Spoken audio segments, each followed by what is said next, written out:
ఎటువంటి ప్రశ్నలైనా అడగొచ్చా, లేకపోతే నాకేమన్నా హద్దులు ఉన్నాయా? ప్రతి మనిషికి హద్దులు ఉంటాయి. మనిషి స్వేచ్ఛా శాపగ్రస్తుడు. బర్డ్స్ లాగా మనం బిహేవ్ చేయలేం. ఓకే. అడుగు, నాకు ఇష్టం లేకపోతే నేను చెప్పను అని చెప్తాను, తప్పులేదు. నువ్వు ఒక జర్నలిస్టు, అడగాలనుకున్నావు, తప్పులేదు. Okay sir. మామూలుగా ఇండస్ట్రీలో ఆ సహకరించడంలో నేను కొంచెం గిల్లే ప్రయత్నాలు చేయొచ్చు. ఇండస్ట్రీలో గౌరవాల్లో 2 రకాలు ఉంటాయండి. ఒకటి అబ్బో మహానుభావుడు అని భక్తితో ఇచ్చే గౌరవం, ఇంకొకటి అబ్బో వీటితో మనకెందుకులే అని భయంతో ఇచ్చే గౌరవం. ఇండస్ట్రీ మీకు ఎలాంటి గౌరవాన్ని ఇస్తుంది? మోహన్ బాబు గారికి ఎలాంటి గౌరవం ఇస్తుంది ఇండస్ట్రీ? ఎలా చెప్పగలం బ్రదర్? కనిపించిన వాళ్ళు ప్రేమగాను పలకరిస్తారు, కోపంగా పలకరించరు. ఆ కోపం వెనక ప్రేమగా చాలామంది నవ్వుతూ ఉంటారు. అది విషపు నవ్వా, ప్రేమతో కూడిన నవ్వా అనేది how can we judge as a human being? నేను ఎవరికి చెడు చేయలే, మనసా వాచ చెడు చేయలే. నా సినిమా పరిశ్రమ కళామ తల్లి. నేను నిర్మాతగా నా నటీనటులు నా సినిమాలో చేసేవాళ్ళు ఏమన్నా ఆలస్యంగా వచ్చి కోప్పడ్డా జరుగుతాయి. దానికి బ్యాడ్ ప్రాపగండా ఎక్కువ చేశారు. అయ్యో మోహన్ బాబుతో ఎందుకు అనేది కూడా తోటి హీరోలు అనుకుంటే కూడా నాకంటే తక్కువ స్థాయి, అంటే ఆలస్యంగా అంటే లేటుగా వచ్చినటువంటి హీరోలు నాతో సరిసమానంగా ఒక ముందు వెనక అటు ఇటు నాకంటే ముందు వచ్చిన హీరోలు ఎవరూ చెప్పలేదు. కానీ నా తర్వాత ఇండస్ట్రీకి వచ్చిన కొంతమంది హీరోలు పండుగట్టుకొని వాళ్ళ గ్రూపులో కొంతమంది నన్ను గురించి బ్యాడ్ ప్రాపగండా చేశారు. అతని పక్కన హీరోయిన్స్తో ఎలా అనేవాళ్ళు, ఆ హీరోయిన్ లేటుగా వచ్చిందనుకో, 9కి రావాల్సిన అమ్మాయి 10:30కి వచ్చిందనుకో, ఆ అమ్మాయి వచ్చేలోపుగా హీరో కానీ నిర్మాత కానీ దర్శకుడు కానీ భయంకరంగా తిట్టుకునేవాడు. ఆ అమ్మాయి వస్తానే ఆ హీరో హాయ్ అని సరదాగా మాట్లాడుకొని ఏమీ తెలియనట్టు 1 గంట 2 గంటల అయిన తర్వాత అవును విషయం ఓకే, నెక్స్ట్ పిక్చర్ ఏంటి అని వీడు అడిగేవాడు. ఆ అమ్మాయి మామూలుగా XYZ మోహన్ బాబు గారు కూడా ఉన్నారు. మోహన్ బాబా,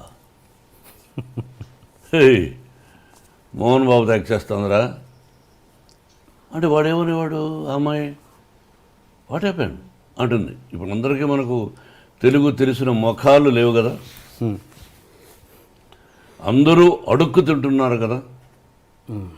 అందరం ఇది ఇతర నార్త్ ఇండియాకి పోయి వాళ్ళందరూ ఒకప్పుడు మన మీద పడేవాళ్ళు, ఇప్పుడు మనోళ్ళు అక్కడ పోయి ఎర్రతోలు ఉంటే చాలు, అది యాక్టరా గేక్టరా లేదు, అందరం అలా చేస్తున్నాం. అందరిలో నేను ఒకడిని అనుకో, అడుక్కు తింటున్నారు. వాళ్ళు అక్కడ ఉండే స్థానం, వాళ్ళ ఇళ్ళు కొంతమంది చూస్తే వారం రోజులు భోంచేయం వాళ్ళు ఉండే ఫ్లాట్స్. వాళ్ళకి ఇక్కడ మన నిర్మాతలు వస్తానే అక్కడి నుంచే స్పెషల్ ఫ్లైట్, అదే బిజినెస్ క్లాస్, 5 మంది 6 మంది ప్రయాణం ఒప్పుకుంటాడు. వీడు ఇక్కడికి వస్తాడు, 5 స్టార్ హోటల్, అందులో స్వీట్ రూమ్ అంటారు. ఇవన్నీ అలవాటు చేసింది ఎవర్రా అంటే నిర్మాతలు, వాళ్ళతో పాటు దర్శకులు కొంతమంది. ఆ దీనిలో ప్రక్రియలో అప్పుడు ఆటోమేటిక్గా హీరోయిన్ ఏమనుకుంటుంది, ఏమడుగుతుంది, చెప్పోయా అనేవాడు. ఏం లేదు ఇక్కడ 10:30కి వచ్చినా మేము ఒప్పుకున్నాము, రేపు అక్కడ తెలుస్తుంది. వాట్ నన్ను ఈజ్ ఎ గుడ్ మ్యానా బ్యాడ్ మ్యానా I won't tell, you go tomorrow ఆయన బ్యానర్ కదా తెలుస్తుంది. ఆ అమ్మాయి ఇచ్చిన డేట్స్ని ఎగ్గొట్టినటువంటి కొంతమంది అయ్యో నాకు భయంగా ఉంది వద్దని, కొంతమంది ఇండస్ట్రీ పాడైపోయింది బ్రదర్. ఎవరి వల్ల? సెక్రటరీస్. ఆ సెక్రటరీ అనేవాడు ఎక్కువ శాతం బ్రోకర్లు, ఎక్కువ శాతం బ్రోకర్లు. మా గురువు గారు కూడా అనేవాడు, వాళ్ళ వల్లనే వాళ్ళు ఉన్నవి లేనివి ఉన్నవి ఆ లేడీ ఆర్టిస్ట్కి చెప్పి ఆ అమ్మాయిని కన్ఫ్యూజ్ చేసి చేస్తారు. వాడిని కూడా పిలిపించి ఆఫీస్కు వాడికి ఎక్స్ట్రాగా డబ్బులు ఇచ్చే నిర్మాతలు ఉన్నారు. ఆ విధంగా పాడైపోయి అలా భయపెట్టేశారు హీరోయిన్ని. ఓకే సార్, ఈ క్వశ్చన్ అడిగే ముందు ఒక చిన్న ప్రశ్న. మీరు మామూలుగా వాయిస్ అంటే డైలాగ్ డెలివరీలో ఒక స్పెషలైజేషన్ ఉంది మీకు. అది ఎలా అంటే మీరు దానికోసం ఏమైనా వాయిస్ ఎక్సర్సైజ్ చేస్తారా, లేదు జస్ట్ కేవలం దేవుడిచ్చిన వరం అవి మీ వాయిస్? నా తల్లిదండ్రుల ఆశీస్సులు, భగవంతుని ఆశీస్సులు, నటుడుగా నన్ను తీర్చిదిద్దినటువంటి మా గురువు దాసనారాయణరావు గారు డైలాగ్ చెప్పే విధానం నేర్పించారు. నేను దాన్ని మాడ్యులేషన్ నా ట్రెండ్కి తగినట్టు ప్రాక్టీస్ చేసుకున్నాను తప్ప దానికోసం ఎక్సర్సైజులు చేశాను, ఇవన్నీ అసత్యాలు. Okay okay. అంటే ఇప్పుడు ఉన్న యంగ్ జనరేషను మీలోని నటుడిని కోల్పోతున్నారన్నది అంటే మీ మీద మీ వాయిస్ మీద, మీ నటన మీద ఒక పిచ్చి వీరాభిమానిగా అడుగుతున్న ప్రశ్న ఇది, ఒక బాధ్యతతో. ఇప్పుడున్న జనరేషన్ డైరెక్టర్లు ఎవరైనా కూడా మీలోని నటుని తీసుకోవడానికి దూరం అవుతున్నారంటే మీరేమంటారు? అసలు వాళ్ళకి ఆ స్పేసే మీరు ఇవ్వట్లేదంటే ఏమంటారు? అది అసత్యం. వాళ్ళకి నా మీద ఇష్టం లేకపోవచ్చు, వాళ్ళ పిక్చర్లో నేను క్యారెక్టర్ లేకపోవచ్చు అన్న తప్ప వాళ్ళకి ఆ అదృష్టం లేదు నన్ను పెట్టుకునే పదాన్ని నేను అన్నాను. అట్లా కాదుగా, మోహన్ బాబు గారు అంటే ఒక తెలియని భయం, అసలు ఆయన కాంపౌండ్లోకి ఎందుకురా బాబు ఆయనతో అన్న ఫీలింగ్లోనే చాలామంది ఉంటారు. ఏం భయం అని వాళ్ళనే అడగాలి. మీరు ఆ ప్రశ్న నన్ను వేసే ముందు మోహన్ బాబు గారు అంటే ఏమిటి భయం, నీకు 7 గంటల కంటే 6:30కి వస్తాడా రాడా, ఆయన ఒక సినిమాకు ఒక అమౌంట్ మాట్లాడుకున్న తర్వాత ఎక్కువ ఏమని అడిగాడా, మీకు తెలుసా? అది మీరు మొన్న వచ్చారు దర్శకులుగా, మేధావులు భారతదేశంలో దర్శకుడు అనే పదానికి అర్థం చెప్పిన వాళ్ళతో యాక్ట్ చేశా. నువ్వు మొన్న వచ్చావు, మరి నీకేం తెలుసు? తెలియకుండా ఏమిటి భయం? ఓకే, ఏమిటి భయం? నీతో నువ్వు సెలెక్ట్ చేసుకున్న వాళ్ళ ఆర్టిస్ట్ అందరూ నువ్వు భయపడవా? చెప్పు. ఓకే అంటే ఓకే, అంటే తెలియని ఒక భయం అయితే క్రియేట్ అయింది కదా, అది ఎందుకు క్రియేట్ అయింది అంటే నా సిన్సియారిటీని చూసి, నా డిసిప్లిన్ చూసి, నా పద్ధతులు చూసి కరెక్ట్గా వస్తాడు. రాజమౌళి యమదొంగ అద్భుతంగా తీశాడుగా, ప్రేమించాడుగా, పూరి జగన్నాథ్ యాక్ట్ చేశాను, ప్రేమించాడుగా. మరి వాళ్ళందరూ నన్ను ఎంత అద్భుతంగా చెప్పారు కూడా. దర్శకుడికి గౌరవం అంటే ఇదా, ఎంత ఉందా అన్నది రాజమౌళి చెప్పాడు, పూరి జగన్నాథ్ చెప్పాడు. మరి వాళ్ళు one of the top directors కదా ఈ రోజున. అవును. మరి ఓకే, అలాంటి అంటే ఆ టైప్ డైరెక్టర్ని పక్కన పెడితే ఇప్పుడు కొత్తగా జనరేషన్ ఒక సినిమాతో సక్సెస్ కొట్టిన వాళ్ళు కొత్త దర్శకుల గురించి మాట్లాడుతున్నాను నేను. వాళ్ళు అసలు మీ దాకా రావాలంటే కొంచెం భయపడుతున్నారండి. అంటే కొంచెం అద్భుతమైన, అంటే మీరు ఫ్రెండ్లీ అట్మాస్ఫియర్ క్రియేట్ చేస్తే మీకోసం అద్భుతమైన క్యారెక్టర్. ఫ్రెండ్లీ అట్మాస్ఫియర్ అంటే ఏంటో మీరే చెప్పండి, పిలిచి మందు వాళ్ళ చెప్పండి. అంటే ఒక భయం పోగొట్టడం అనేది నేను అంటున్నాను. అంటే మీరు అనేది ఏం చేయాలి మీరే చెప్పండి, సజెషన్ ఫాలో అవుతా.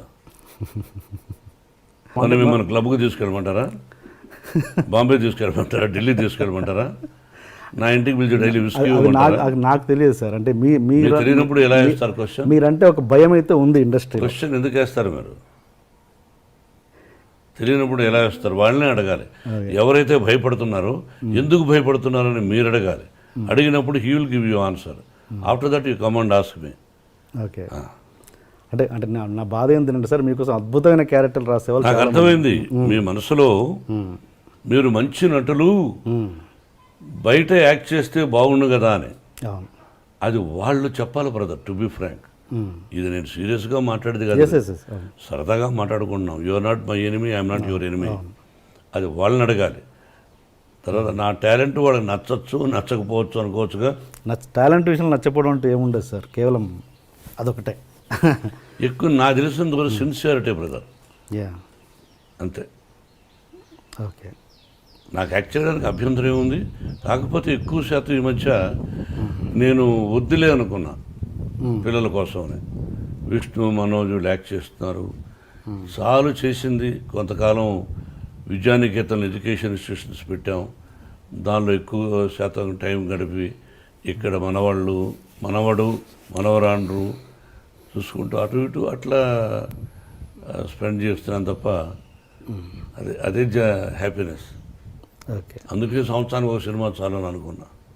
ఓకే, మీరు పూరి జగన్నాథ్ గారితో చేస్తున్నప్పుడు మీ వర్క్ రిలేషన్ ఎలా ఉంది సార్? I like him. ఎక్కడ బాగుంది. ఓకే, అంటే మీరు కొంతమంది దర్శకుల విషయంలో కొంచెం హార్ష్గా బిహేవ్ చేశారన్నది ఎంతవరకు వాస్తవం? పోనీ ఒక దర్శకుడు పేరు చెప్పండి. డైరెక్టర్ సూర్యకిరణ్ని మీరు చేసుకున్నారన్నది ఎంత? ఈ రోజున సూర్యకిరణ్ ఆ విధంగా చెబితే మీకు నా యావదాస్తిని మీకు ఇచ్చేస్తా, ఓకే యావదాస్తిని మీకు ఇచ్చేస్తా ఈ రోజుకి అతను చెప్పిన ఓకే డన్. రాసేస్తా ఎంటీ పేపర్ మీద. మామూలుగా మీకు ఇన్ని క్రాఫ్ట్స్ మీద కమాండ్ ఉంది కదా, నాకు తెలిసి మీరు ఒక గొప్ప నటులు. అండ్ స్క్రిప్ట్ మీద కమాండ్ ఉంది, ఫైట్స్ మీద కమాండ్ ఉంది, అన్నిటి మీద ఎక్కువ కమాండ్ ఉంది. బట్ మీరు డైరెక్షన్ చేయాలని మీరు ఎందుకు అనుకోలేదు ఎప్పుడు? అంటే చాలామంది సెలబ్రిటీస్ కంటే మీరు అర్హులు. అన్నిటి మీద కమాండ్ ఉంది, 24 క్రాఫ్ట్స్ నాకు తెలుసు అనడం అవివేకం, మూర్ఖత్వం. తెలుసుంటే నేను ఫెయిల్యూర్స్ ఎందుకు తీశాను, ఫెయిల్యూర్స్ ఎందుకు వచ్చాయి తీశానని చెప్పను. ఎందుకు వచ్చాయి ఫెయిల్యూర్స్? అలా చెప్తే ఎవరు పూర్తి కమాండ్ ఎవరికీ ఉండదు లేండి. మా గురువు గారు కూడా అది 24 క్రాఫ్ట్స్ ఆయన హెల్ప్ చేశాడు, ఓకే గౌరవించాడు, అట్లా వెనకేసుకొచ్చేవాడు. అన్నీ తెలుసు అని అన్నాను, తెలుసు కొంత భాగం వరకు బాగా తెలుసు, కానీ సక్సెస్ అనేది మన చేతుల్లో ఉండదు. ఒకటి దర్శకుడిగా చాలా కష్టం బ్రదర్. ఓకే సార్, ఇంకా మళ్ళీ ఈ క్వశ్చన్ అడిగే ముందు మళ్ళీ ఈ క్వశ్చన్ ఎందుకు అడుగుతున్నారు, మీ ప్రూఫ్ ఏమైనా ఉందా అని అడగండి. మామూలు ఒపీనియన్ మీ ముందు పెడుతున్నాను నేను అంతే. ఏంటంటే మోహన్ బాబు గారు రౌడీజం చేసి సెటిల్మెంట్ చేసి అలా పైకి వచ్చారు అన్నది ఎంతవరకు బిగినింగ్ కెరీర్ నచ్చు? I'm very happy for that question. ఒక్కటి ప్రూవ్ చేస్తే మీకు అర్థమైందా? ఒక్కటి మోహన్ బాబు గారు పలానా చోట చేశారని చెప్పిన రోజున మీ ముందే కాల్చుకుందని అనిపోతాను, అంత పదం అన్నాను. అండ్ ఇంకోటి అదే మాట అనేవాళ్ళు ఇది కూడా అంటారు, మోహన్ బాబు గారు దాసరి గారికి, పరిటాల రవికి అండ్ రజనీకాంత్కి బినామీ అని. ఇది కూడా క్లియర్ చేయండి. అన్నం తినేవాళ్ళు ఎవరు అదే చెప్పరు. అన్నం తింటారు చూసారా, మా ఊళ్ళో అన్నం అంటే సంగటి కూడా అన్నమే, గంజి కూడా అన్నమే. అది తినేవాళ్ళు ఎవరు అది చెప్పరు. ఉంటే సినిమాలకు అప్పు ఎందుకు చేస్తాం, అది ఇంకంతే, ఒకటే ఆన్సర్. ఓకే,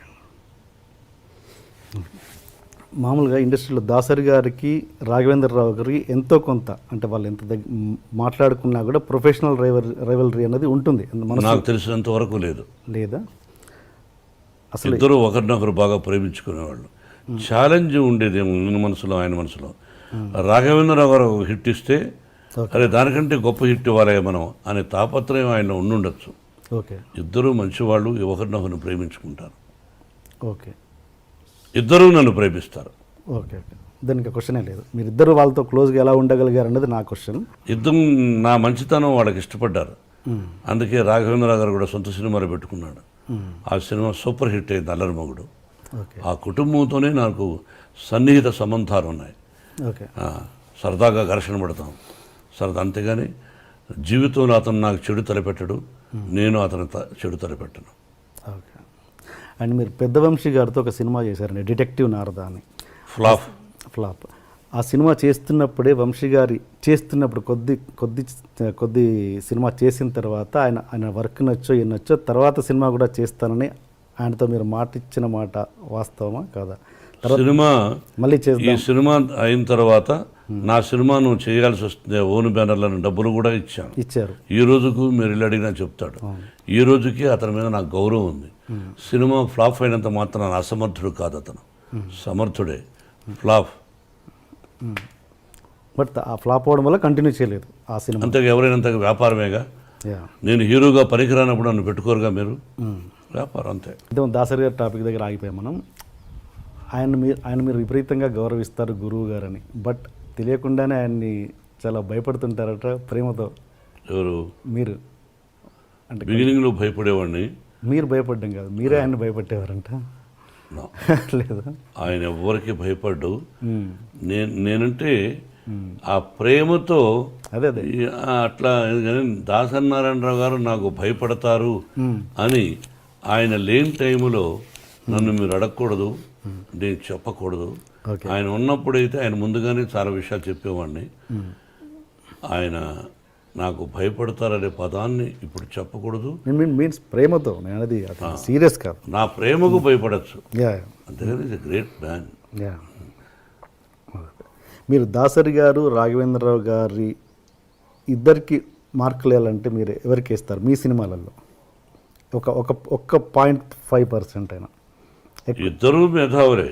దాసనారాయణ గారు ఆయనకు ఆయన, రాఘవేంద్ర గారు ఆయనకు ఆయన. ఇద్దరిలోనే ఎక్కువ ఫస్ట్ ఎవరంటే దాసనారాయణ గారు. యా హీఈస్ అంటే గురువు గారు అని అది తీసేసి, గురువు గారు అన్న పదం తీసేసి ఇద్దరిని డైరెక్టర్స్గా చూస్తే మరి అక్కడ బాపు గారు కూడా ఉన్నారు, ఆయన చాలా గొప్ప వ్యక్తి. అంటే మీరు ఇద్దరు ఎక్కువ వీళ్ళతో చేశారు కాబట్టి అడుగుతున్నాను. చేయడమే కాదు, అతి సన్నిహితుడు. యా అది నేను చెప్పడానికి కష్టం. నా వయసు నా టాలెంట్ చాలదు. అండ్ వీళ్ళిద్దరిని పక్కన పెడితే, ఒక బాపు గారు కూడా పక్కన పెడితే, ఇప్పుడున్న జనరేషన్లో అంటే మీరు చేసిన సినిమాలలో ఎవరు బెస్ట్ అనిపించవచ్చు? బెస్ట్ చెప్తారు మీరు. ఇది మీరు చేసిన అన్ని సినిమాలలో దాసరి గారు రాఘవేంద్రరావు గారిని పక్కన పెట్టి, బాపు గారిని కూడా పక్కన పెట్టి, వేరే ఒక డైరెక్టర్ పేరు చెప్పండి, మంచి బెస్ట్ డైరెక్టర్ అని. కేఎస్ఆర్ దాస్ గారు ఉండేవారు. ఓకే.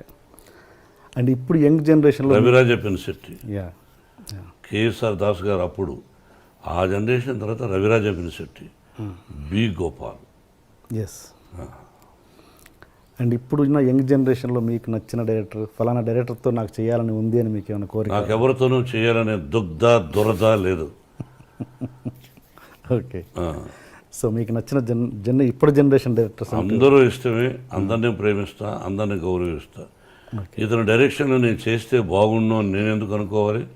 వాళ్ళకి నచ్చితే పెట్టుకుంటారు, అంతే. ఓకే. అండ్ దాసరి గారు ఆయన చనిపోయినప్పుడు ఆయన కనీసం చూడ్డానికి కూడా రాని వాళ్ళ మీద మీ అభిప్రాయం ఏంటి? అది వాళ్ళ సంస్కారం, వాళ్ళ విజ్ఞత, అంతే. మీరు ఎప్పుడు ప్రతి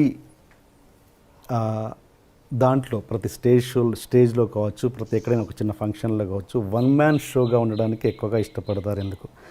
మీరే అంతా అన్నట్టుగా వన్ మ్యాన్ షోగా ఎక్కువ మీరు ప్రిఫర్ చేస్తారు? ఎందుకు? మీరే ఎక్కువగా మాట్లాడాలనడానికి, లేదా మీరే వన్ మ్యాన్ షోగా ఉండడానికి ఇష్టపడతారు? నాకు అర్థం కాదు ఆ ప్రశ్న. అంటే ఎక్కడ మీరు సపోజ్ ఎగ్జాంపుల్ చెప్తాను. మీరు ప్రతిదీ అందరిని అంటే మనకు ఎంతమంది గొప్ప వాళ్ళు ఆత్మీయంగా ఉండొచ్చు. సపోజ్ మీరు రజనీకాంత్ గారు ఆత్మీయులు, బట్ ఒక పబ్లిక్ ప్లాట్ఫామ్లో ఉన్నప్పుడు వాళ్ళని వాడు వీడు అని సంబోధిస్తుంటారు మీరు. అంటే మీకున్న చనువు అన్నది పబ్లిక్ చూపిస్తుంటారు. అది ఎంతవరకు కరెక్ట్ అన్నది నేను. ఎన్టీ రామారావు గారు మహానుభావుడు. ఒక ఫంక్షన్లో నేను చంద్రబాబు అంటుండేవాడిని. నన్ను మోహన్ బాబు అన్నా అనేవాడు. చంద్రబాబు నాయుడు గారు అని అన్నాను. ఓకే. నా దగ్గర వీడియో ఉంది. గబక్కన మైక్ లాక్కొని ఆయన ఆ వేదిక మీద నేను, దాసనారాయణ గారు, రజనీకాంత్, రాఘవేంద్రరావు ఉన్నారు, అల్లరిపల్లి సీతో. ఓకే. గబక్కన మైక్ లాక్కున్నాడు ఆయన. ఏమది కొత్తగా మీరు ఏదో గారు అంటున్నారు? అది కదా అన్నయ్య. ఏమది నన్ను ఎన్టీ రామారావు అనలేదు కదా, అన్నయ్య రామారావు గారు అన్నారు. ఏమి వారుకున్న చదువు తప్పే ఉంది అన్నాడు. ఆయన అన్నాడని అలా కాదు, ఐ గివ్ రెస్పెక్ట్. ఎనీ ముఖ్యమంత్రి అయినా ఎవరైనా గౌరవిస్తాను. చంద్రబాబుని వాడు అని సంబోధించనే తప్పది. చంద్రబాబుని సంబోధిస్తా. రజనీకాంత్కు నాకు ఇంకో అంబరీష్ అని, ఓకే, మేమంతా స్నేహితులు కాబట్టి సహజంగా అది తప్పు అని అనడానికి మీరెవరు? వాడికి నాకు ఇష్టమైనప్పుడు, మా ఇద్దరికి ఇష్టమైనప్పుడు మీరెవరు? అసభ్య పదజాలం వాడినప్పుడు తప్పు. స్నేహపూర్వకంగా వాడు వీడు అని అంటే తప్పులేదు. రజనీకాంత్ నన్ను ఒకసారి దొంగనా కొడుకుడు అన్నాడు రామారావు గారిని పక్కన పెట్టుకుని. ఏది పబ్లిక్ ప్లాట్ఫామ్ పబ్లిక్లో. ఓకే. సరదాగా రామారావు గారు ఓరు పగలబడి వేడ ఆయన అంటే అది సరదాగా వాడు అంటూ ఉంటాడు. వీ లవ్ అంత అది తప్పెట్ అవుతుంది. అంటే ఇప్పుడు మీరు అన్నది మామూలుగా పబ్లిక్లో ఉన్నప్పుడు కాదు, పబ్లిక్ ప్లాట్ఫామ్లో అన్నాడా స్టేజ్ మీద? మేము ఫంక్షన్ చేస్తుంటే ఓకే సరదాగా అన్నాడు. నేను అది మర్చిపోయాం, మీరు అడుగుతున్నారు కానీ మేము ఆత్మీయులు సరదాగా మాట్లాడుకుంటూ ఉంటాం. Okay okay. అంటే ఇప్పుడు మీకు గురువు గారైన దాసరి గారు కూడా మిమ్మల్ని నాకు తెలిసి స్టేజ్ మీద ఎప్పుడు వాడు వీడు అని సంబోధించలేదు ఆయన. ఒక సందర్భంలో ఎప్పుడైనా మోహన అని, దాందేముంది, అలా ఆయన ఒరే అంటే సంతోషం నాకు. ఓకే. అంటే నేను మాట్లాడేది ఏంటంటే రజనీ రాఘవేంద్ర గారు నన్ను సోదర అంటాడు. ఇంకా అదే టాపిక్ వదిలేవాడిని గురించి మనం. Okay okay okay. అది ఇంకొకటి డైరెక్టర్స్ విషయానికి వస్తే రామ్ గోపాల్ వర్మ గారు, ఆయన ఎవరి మాట వినడు, మీరు అదే పరిస్థితి. ఇద్దరు కలిసి ఎలా ట్యూన్ అయ్యారు ఒక ప్రాజెక్ట్ రౌడీకి? రామ్ గోపాల్ వర్మ గారు ఎవరి మాట వినడనే సంగతి మీరు వాపసు తీసుకోండి అని ఎలా అనుకుంటారు? ఎవరి మాట వినండి. ఓకే. నేను కూడా ఎవరి మాట విన్నాను ఎట్లా అనుకుంటారు? వినదగు ఎవరు చెప్పిన రామ్ గోపాల్ వర్మ మదరు, సిస్టరు, వాళ్ళ నాన్నగారు, ఆ ఫ్యామిలీ నాకు బాగా ఇష్టం. నాకు సన్నిహితుడు ఆయన కుమారుడు. రామ్ గోపాల్ వర్మ డైరెక్షన్లో మేము రౌడీ చేసాం. We're successful. మేము పెట్టిన డబ్బు మాకు వచ్చింది. విపరీతమైన లాభాలు వచ్చినప్పుడు ఓహో అంటారు. More than that, Ram Gopal Varma direction, hats up to him, the greatest talented fellow. కాబట్టి ఎవరి మాట వినడం అనుకోవద్దు. మేము ఇద్దరం సబ్జెక్టులో కూర్చున్నప్పుడు అడిగేవాడు, నేను ఇలా చెప్పేవాడు, నచ్చితే బాగుందనేవాడు, లేదా లేదులేండి అనేవాడు.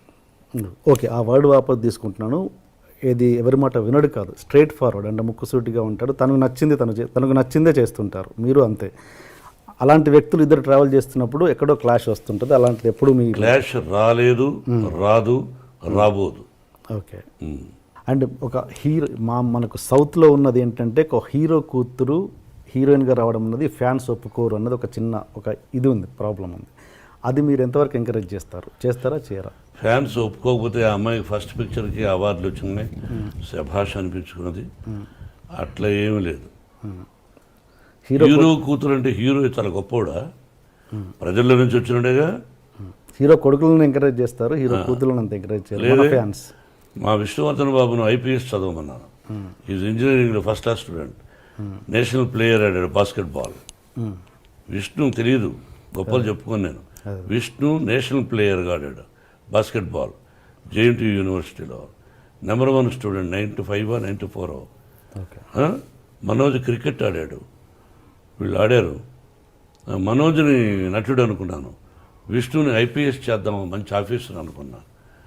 కానీ వాడికి నటన మీద ఇంట్రెస్ట్ ఉన్నాడు. అమ్మ చెప్పాడు, నీ ఇష్టం నీదన్నా, అంతేగాని నా తర్వాత నా వంశంలో ఉండేవాళ్ళు ఆర్టిస్టులు అవ్వాలి అని కలలో కూడా ఊహించడా.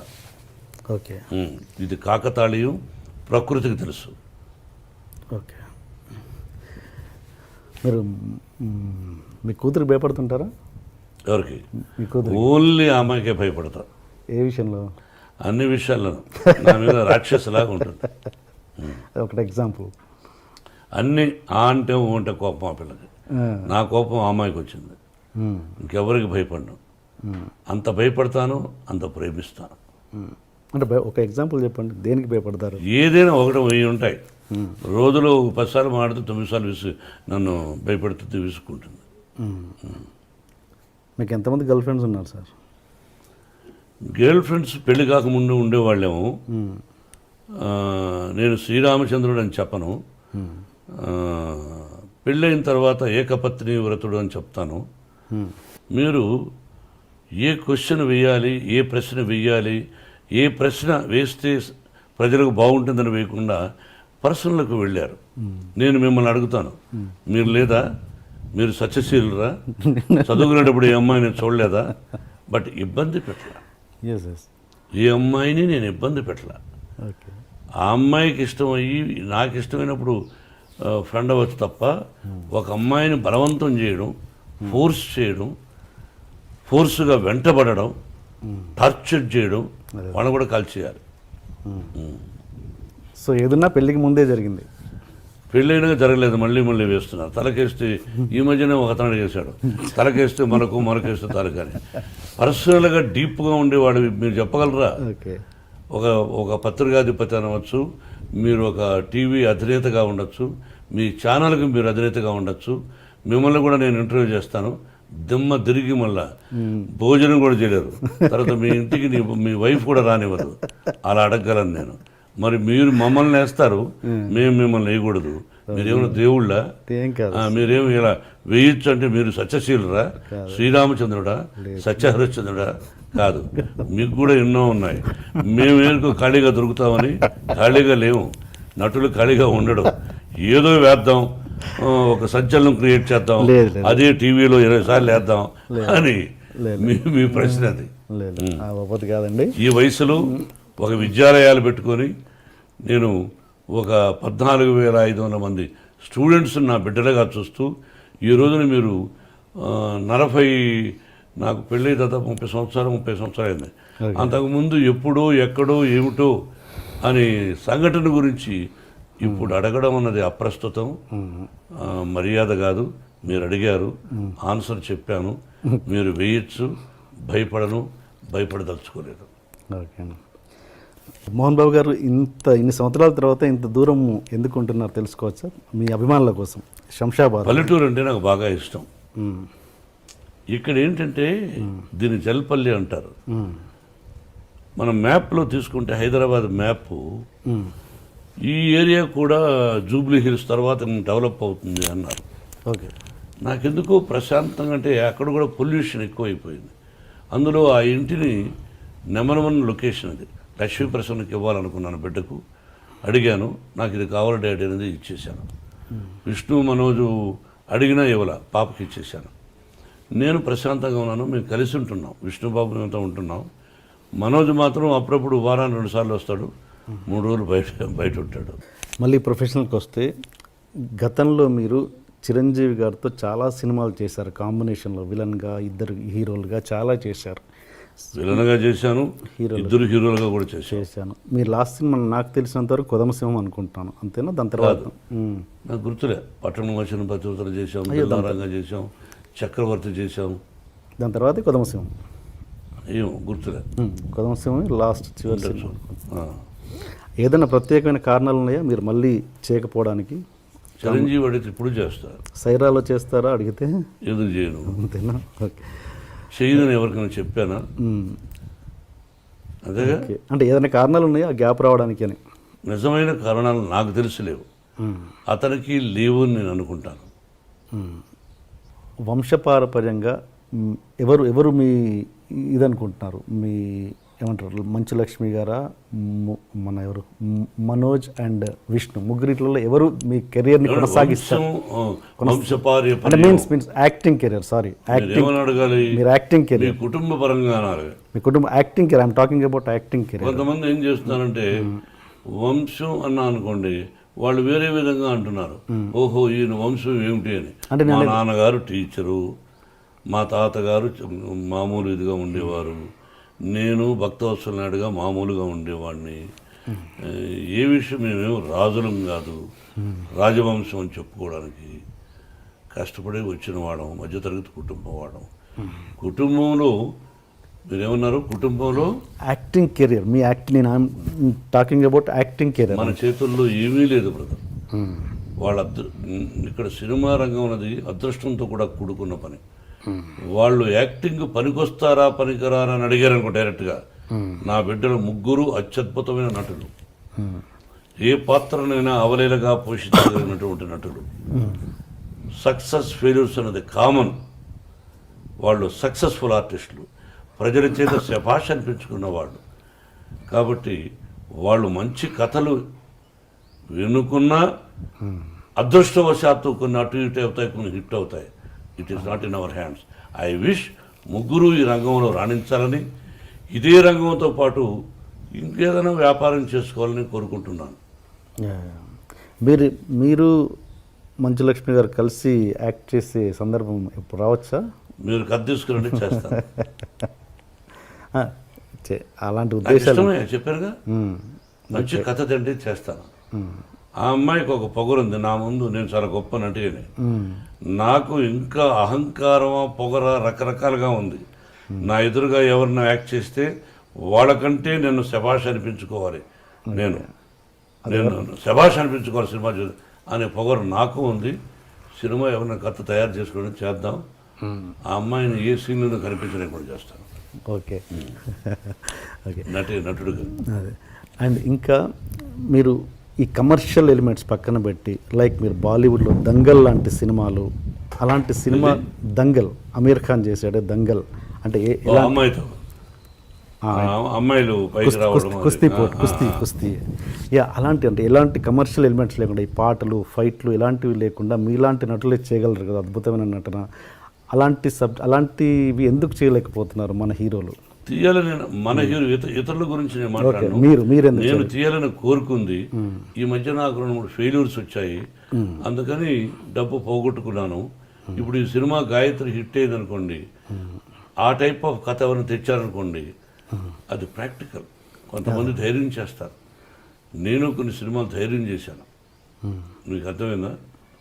కాబట్టి ధైర్యే సాహసే లక్ష్మి అంటే ఇక్కడ లక్ష్మి ఉండాలి. ధైర్యే సాహసే లక్ష్మి అన్నారు అంటే లక్ష్మి ఉంటేనే ధైర్యం వస్తుంది. అదే నీకు అర్థం కదా? అటువంటి చేయడానికి నాకు అభ్యంతరం లేదు. అండ్ ఇంకొకటి, ఇప్పుడు అవార్డ్స్ అనేవి డివైడ్ అయ్యాయి తెలంగాణ ఆంధ్రాకి, అది ఎంతవరకు కరెక్ట్? 2 రాష్ట్రాలు విడిపోయినప్పుడు 2 రాష్ట్రాల ముఖ్యమంత్రులు అలా డివైడ్గా పెట్టుకోవడంలో తప్పు లేదు, తప్పే కాదది. తెలంగాణ రాష్ట్రానికి ఒక అవార్డు అని, వాళ్ళకు ఒక సింబల్ అని, ఆంధ్ర రాష్ట్రానికి ఒక సింబల్ అని అలా పెట్టుకొని చేసుకుంటే అది తప్పు కాదు. బట్ ఇందులో తెలంగాణ వాళ్ళే ఉండాలనా, ఇందులో ఆంధ్ర వాళ్ళే ఉండాలనా, లేదా మొత్తం కలకి డివైడ్ చేసి ఇస్తారని? అది వాళ్ళ ఇష్టం, అది ముఖ్యమంత్రుల ఇష్టం. అది మిక్స్డ్ చేసినప్పుడు 2 ఎందుకన్నది అది ముఖ్యమంత్రులను అడగాలి అలా జరిగినప్పుడు. Okay sir. And Chandrababu Naidu గారి గురించి ఒక కొత్త విషయం తెలిసింది. మీరు ఒక ఫంక్షన్లో ఏదో చంద్రబాబు నాయుడు గారితో డాన్స్ చేయించారంటే, అది ఇప్పటికీ వీడియో ఎక్కడా లీక్ లేదు, చేయించారా? అది ఎవరిదో నిశ్చయితాంబరం, అప్పుడు అందరూ డ్యాన్స్ చేస్తున్నారు, ఎవరిదాన్ని గుర్తులే. అన్నయ్య గారి కుటుంబంలోనే చంద్రబాబు దూరం నిలబడి చంద్రబాబు రా అని చెప్పి పిలిచి మైక్లో వచ్చి డ్యాన్స్ చేయవా అని చెప్పి చేయించాను. అది మీ దగ్గర ఉందా వీడియో? నా దగ్గర లేదు. ఓకే, ఒకవేళ ఉన్నా నేను అది ప్రదర్శించకూడదు, నా దగ్గర లేదు. ఓకే. అండ్ ఇంకొకటి సార్, మీరు ఇంత గొప్ప వ్యక్తిత్వం ఉండి అక్కడక్కడ మీరు ఒక ఇంటర్వ్యూస్లలో కావచ్చు, పబ్లిక్లలో కొంచెం తక్కువ విధంగా ఇదవుతారు. ఏంటంటే ఒక ఎగ్జాంపుల్, సపోజ్ మొన్న ఏదో షో చూశాను, దాంట్లో కీరవాణి గారిని యమదొంగ ప్రమోషన్లో మీరు నా భోజనానికి పిలవలేదు అని చెప్పేసి చిన్న చిన్న విషయాలకు మీరు అలుగుతుంటారు. ఎందుకు భోజనానికి పిలవలేదు అని కీరవాణి గారిని, కోదండరామరెడ్డి గారిని ఒక షోలో మీరు తర్వాత సక్సెస్లో నన్ను పిలవలేదు, నన్ను సరస్సు ఉండాలండి. ఒక పద్యం కూడా ఉంది, నేను మర్చిపోయినది, చెప్పండి, నాకు గుర్తులేదు. భాషలో నేను అంతే శివాజీ గారి దగ్గర పెద్ద పెద్ద వాళ్ళ దగ్గర నేర్చుకున్నా. సభలో మాట్లాడుతున్నప్పుడు చలోక్తులు కూడా ఉండాలి. ఓకే, చలోక్తుల్లో లేకపోతే సభ కాదు. మీరు ఎన్ని అడిగారు, నవ్వుతూ కొన్ని, సీరియస్ కొన్ని, అవన్నీ సరస్సు ఉండాలి. ఓకే, అది మీ ఉద్దేశం.